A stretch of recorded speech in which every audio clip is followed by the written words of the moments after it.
The impact of Katrina and Gore's stunning presentation only strengthened our commitment to make climate our priority.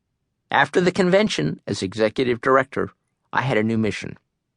Admittedly, climate change was not entirely new territory for us. The club had worked for years on energy and climate, taking the lead in pressuring the auto industry to improve fuel economy and cut carbon dioxide emissions from cars. But it had never been our top priority. How does a grassroots activist organization in the United States set out to stop global warming? I didn't know it yet, but this new priority would mean enormous changes in the way I saw the world and environmentalism. Previously, environmentalists worked to stop bad things: pollution, clear-cutting, overfishing. But we more or less accepted the big-picture American economy, with the established industries that made it up. Not anymore.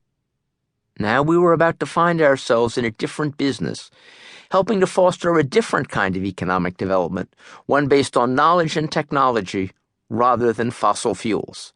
After 35 years of working to clean up after 20th century industrialism, environmentalists were about to plunge into creating its 21st century replacement. But before we could go full tilt towards the new, we had to stop the last spasms of the old, an energy future crafted during George W. Bush's first term by Vice President Cheney. Staff and volunteers began brainstorming, and 18 months later, in February 2007, about 100 club leaders gathered in Tucson in an unconventional forum to decide which campaigns we would rally around. Anyone in the group who had a campaign he or she wanted to pitch set up a whiteboard in a corner. The rest of the group then voted with their feet, testing out different conversations until they found the one that gripped their imagination. At the end of the session, we had 4 or 5 lively groups, but one had managed to attract almost half of the total audience. A club lawyer from the Midwest, Bruce Nilles, was proposing that the Sierra Club target the linchpin of the Bush administration's energy proposal, building more than 150 new coal-fired power plants. Nilles pointed out coal was the biggest source of climate pollution in the United States. Not only that, the proposed new plants would emit so much climate pollution for the 40 years of their expected lifetime that if they were built, it would become mathematically impossible to tame the global warming monster.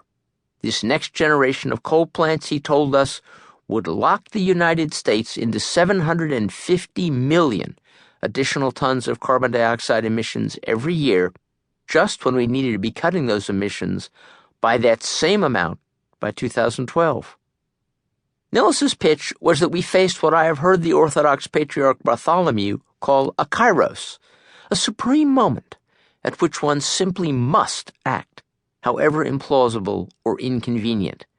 His impassioned plea struck a deep chord with the club's leaders, but the ambition of the task left me uneasy. Afterward, I took him aside. How could we take this on? What was his strategy? "We just fight every single no coal plant," he replied. "Who is going to help us?" I asked. "I have no idea if anyone will," he admitted. "Most groups working on this just want to challenge 1 or 2 to try to get them a little cleaner." I was not reassured, but the die was cast. The Sierra Club was now committed to transforming the entire energy sector of the United States and to prevent it from locking itself into another generation of coal-fired power.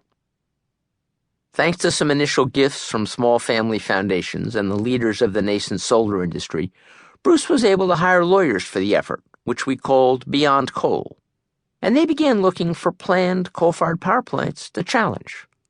What they uncovered was shocking. The relationship between the coal industry and the electric utilities was so incestuous that coal executives simply assumed their plans would be rubber-stamped. Even more disturbing, the government regulators who were supposed to protect consumers and the environment were in many instances virtual partners in the planned coal rollout. None of the parties had the slightest experience of being challenged by citizens.